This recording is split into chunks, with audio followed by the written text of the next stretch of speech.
On Thursday afternoon, Ohio Senator and Vice Presidential nominee for the Republican Party, JD Vance, came to the Tri-Cities airport. Then he took a motorcade to Damascus, Virginia, to visit with residents and see the storm damage from Helene firsthand. After he was done talking with residents and taking a tour around Damascus, I got an exclusive one-on-one interview with the senator. Can you just describe the damage you've seen here firsthand today?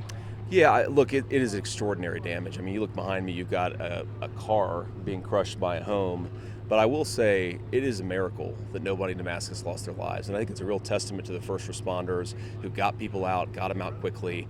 And look, this is a community that is incredibly strong. It's resilient. It's going to rebuild. So I take certainly an appreciation of the scale of the tragedy, but I'm honestly inspired because people are already thinking, how are we going to rebuild this community? How are we going to make it even better than it was before? And that is just great Appalachian, human, American spirit that we're seeing. And I think the whole country is going to be inspired by it.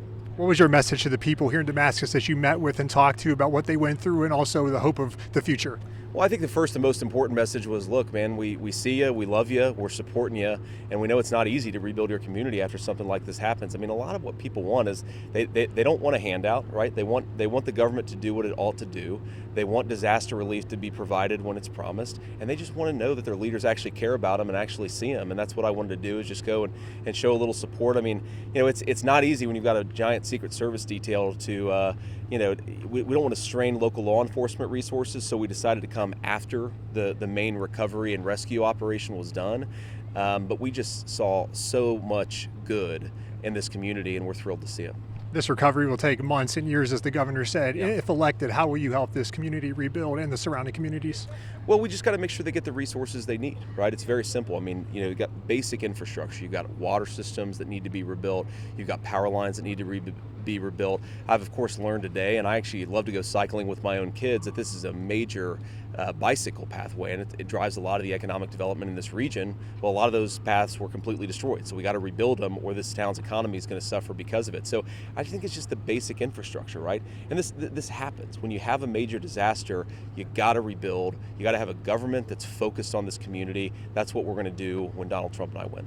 Last one for you. Between now and November 5th, anybody's going to see this, what do you want them to know, the Southwest Virginia and Northeast Tennessee communities? You know, what I most want them to know is that we care about them, we're supporting them, and they should take some inspiration by how resilient this community is. I mean, this is incredible, like I said, American spirit.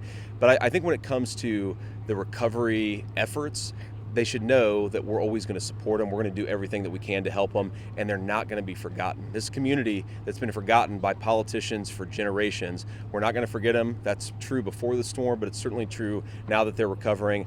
I'm going to come back here. We're going to fight for this community, and we're going to do it every day. In addition to Senator Vance, Virginia Governor Glenn Youngkin and also State Senator Todd Pillion were in attendance for today's tour of Damascus, all of them echoing that they want to see Damascus rebuilt better than ever before. I'm Casey Getz.